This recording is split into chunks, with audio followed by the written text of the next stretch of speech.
예, 이제 에베소 6장까지 다 왔습니다. 예, 에베소 6장은 아주 흥미진진한 내용이 있어요. 오늘 에베소 6장을 같이 살펴보면서 여러분도 큰 힘이 난 그런 시간 되기를 바랍니다. 에베소 6장을 저는 주제로 정했는데 하나님의 전신갑주 그렇게 정했어요. 이제 6장은 사도 바울이 에베소 교회의 편지를 마무리하면서 그렇게 말하죠. 예. 10절에 끝으로 내 형제들아, finally, 종말로 형제들아, 개역 개정은 이렇게 되어 있는데 끝으로, 그러니까 가장 중요한 얘기를 마지막에 남겨놓은 겁니다. 우리도 이제 대화하다 보면 그렇잖아요. 자, 내 마지막으로 이야기할게. 잘 들어. 그러잖아요.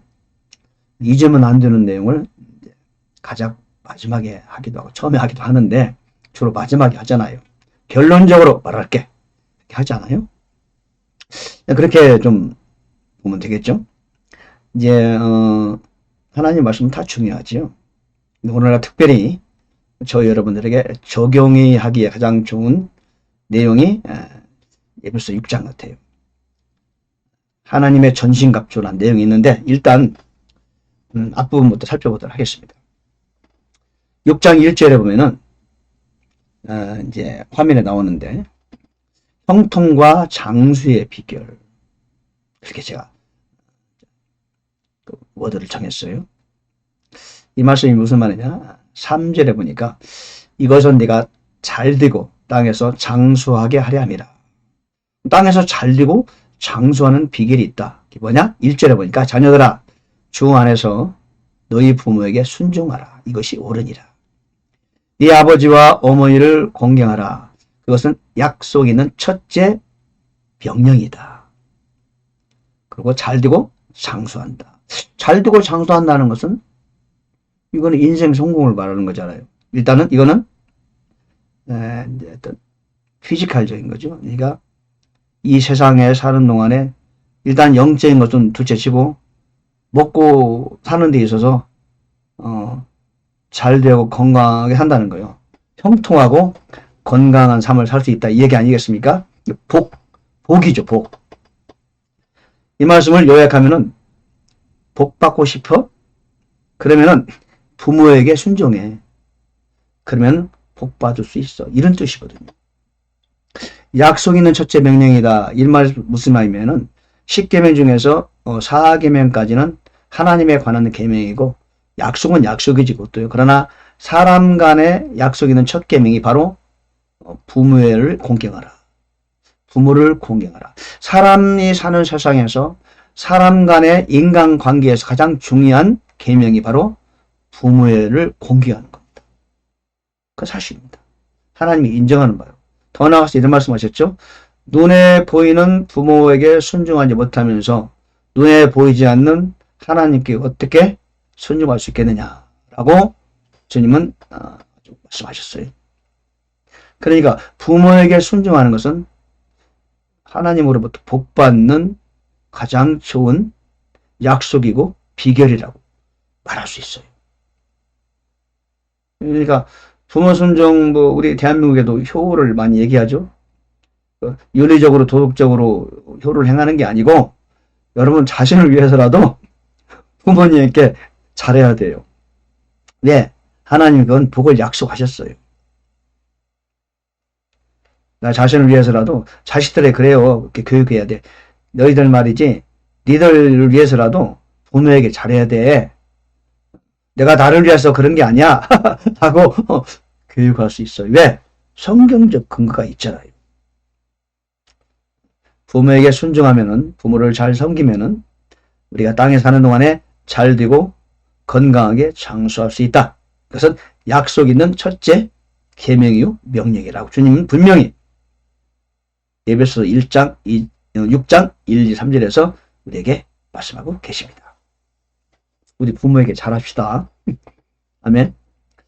두 번째 분야는 10절에 보니까 끝으로 내 형제들아 주 안에서와 그분의 강력한 권능 안에서 강건한 자가 되라. Be strong in the Lord. 그랬어요.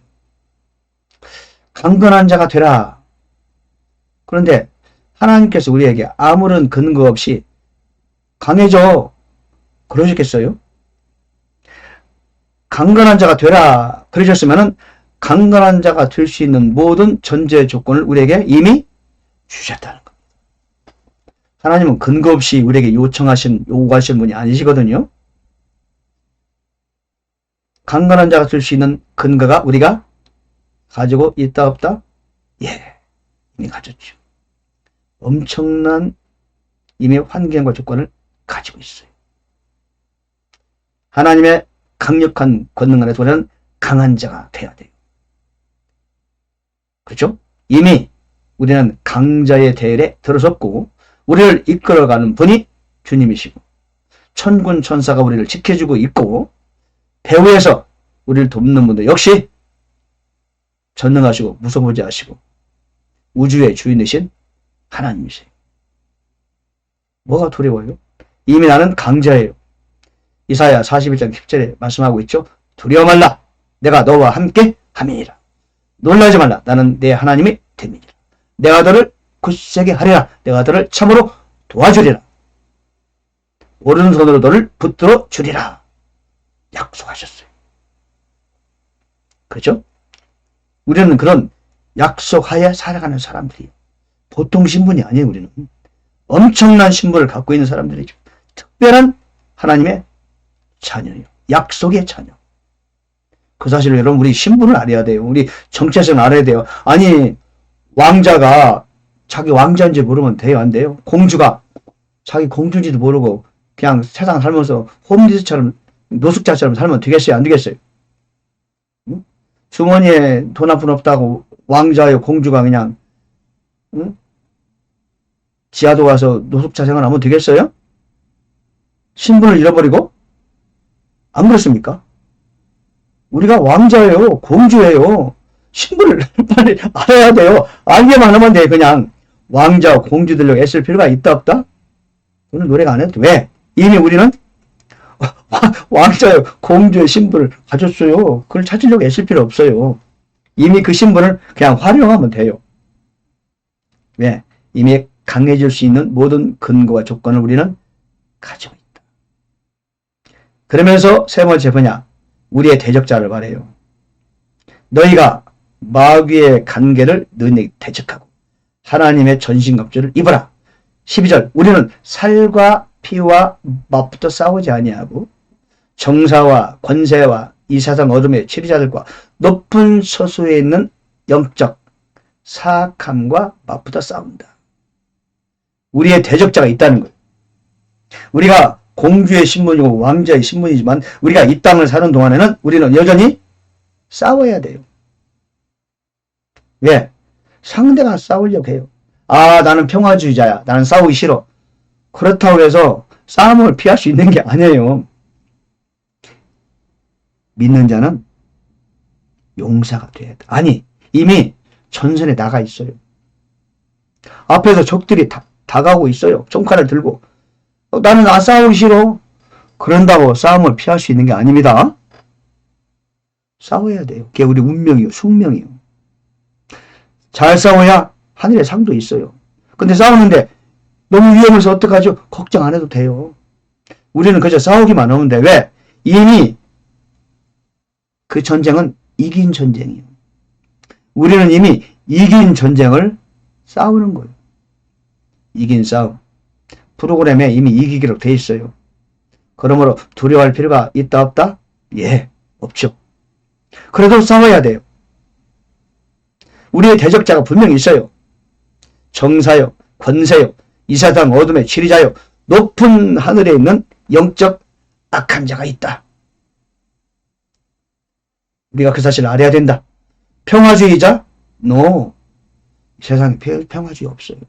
우리가 이 땅에 발을 딛고 서는 순간 있는 동안에는 평강을 누릴 수는 있어요. 근데요, 전쟁터에서 무슨 평화입니까? 적을 물리쳐야 비로소 평화가 와요. 적을 제압해 놓으면 그때 평강이 그때 오는 거예요. 그렇죠? 우리가 그런 현실을 정확히 이해하고 있어야 됩니다. 자, 네 번째는 이제 전신갑주입니다. 하나님의 전신갑주. 13절에 그러므로 너희가 악한 날에 능히 버텨내고 모든 일을 행한 뒤에 서기 위해 하나님의 전신갑주를 입으라. Whole armor of God. 2000년 전에 그 싸움터에 나선 보병들이 입는 지금 그 전신갑주를 말하고 있어요. 악한 날에 능히 버티고 모든 일을 행한 뒤에 하나님 앞에서 당당히 서기 위해 전신갑주를 입어야 돼요. 그러면서 전신갑주의 구체적인 내용을 말해줍니다. 진리로 너희 허리띠를 동임해라. 진리. 나는 길이요 진리요. 그러시잖아요. 진리. 말씀의 진리. 말씀으로 허리를 동임하고 의의 흉갑을 입으라. 그리스도의 의. 또한 나를 통한 그리스도의 의. 의롭게 살면서 내가 의의 흉갑을 가지. 내가 죄를 많이 지면은 의의 흉갑을 입기 어렵죠. 비록 죄를 졌다 하더라도 그리스도의 의를 덧입으면 돼요. 네, 죄를 지면 마귀가 정죄하잖아요. 그때 그리스도의 의를 덧입으면 되는 거예요. 그러나 내가 거룩한 삶을 살면은 더 좋겠죠. 그렇죠? 그리스도와 더불은 의의 흉갑을 입자. 세 번째는 화평의 복음. 화평의 복음. 예배한 곳을 너희 발에 신을 신으라. 복음을 전한 발이 아름다운가? 얼마나 아름다운가? 그랬잖아요. 복음의 신발을 신는 거 이게 얼마나 중요합니까? 복음을 전하면은 복음을 전하는 것 자체로 내가 지혜와 지식과 능력을 얻게 돼요. 기도 응답이 빨라요.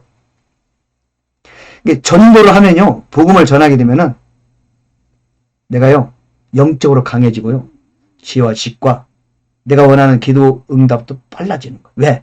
복음을 전하는 거는 하나님께 빚지우는 거나 마찬가지예요.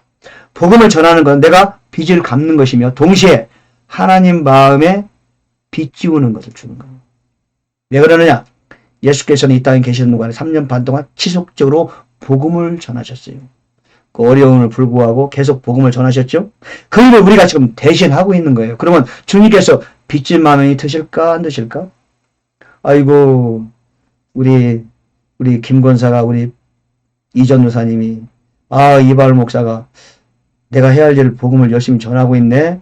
바쁘고 어렵고 힘든데도 열심히 전하네. 아이고 내가 마음에 빚을 졌네.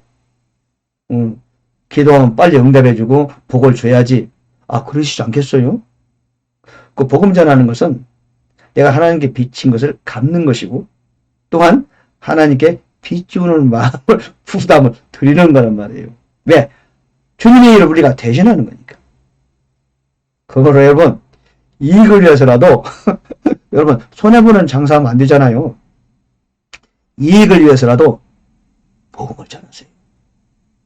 전도지를 갖고 다녀요. 그리고 전해요 그냥. 그 사람이 받고 안 받고는 내 책임 아니에요. 하나님께 맡겨요.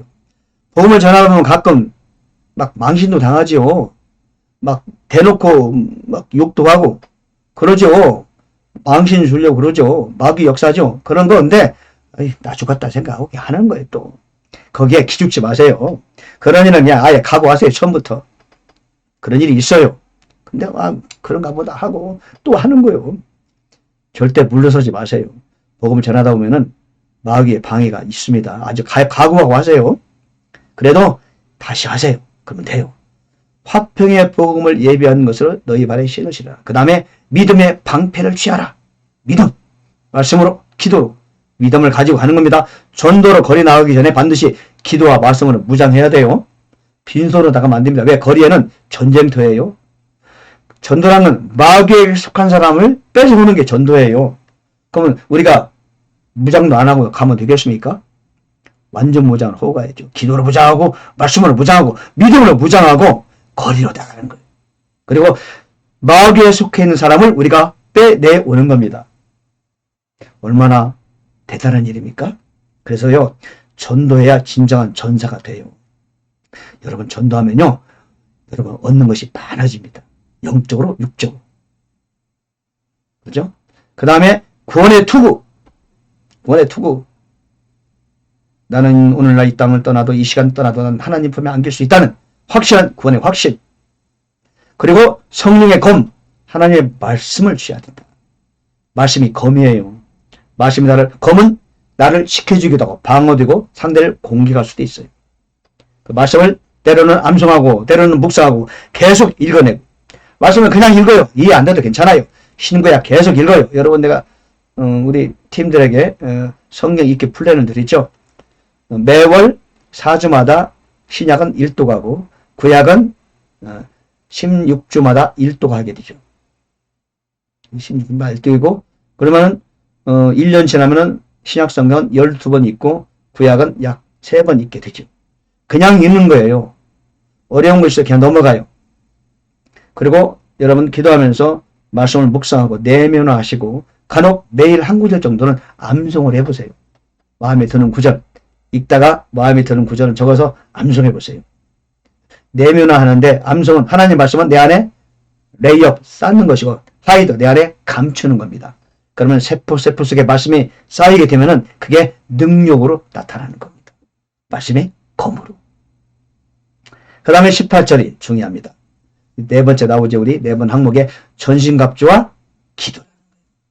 18절에 전신갑주를 얘기하고 다음에 18절에 모든 기도와 간구로 성령 안에서 항상 기도하되 모든 성도를 위해 모든 인내와 간구로 그 일에 깨어있으라.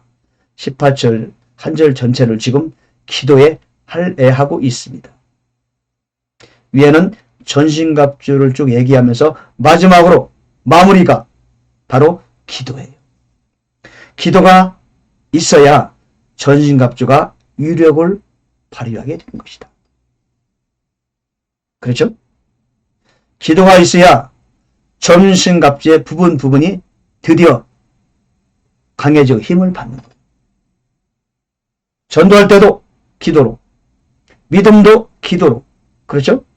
하나님 말씀도 기도와 더불어.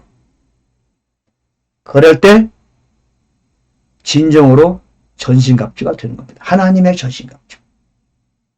그리고 19절에 마무리합니다. 나를 위하여는 내게 말하는 것을 허락하다. 내가 담대히 입을 열어 복음의 신비도록 알리도록 구하라. 예, 사도 바울이 역시 복음 전도에 관하여 말하고 있죠. 자, 오늘 우리 주님께서 우리에게 주신 말씀 에베소서 6장 하나님의 전신갑주 주제죠. 형통과 장수의 비결은 부모에게 순종하는 것이다. 주 안에서 강건하라. Be strong in the Lord. 강하라고 말씀하십니다. 강할 수 있는 모든 조건을 우리에게 이미 허락하셨다. 세 번째 항목은 우리의 대적자는 누구다?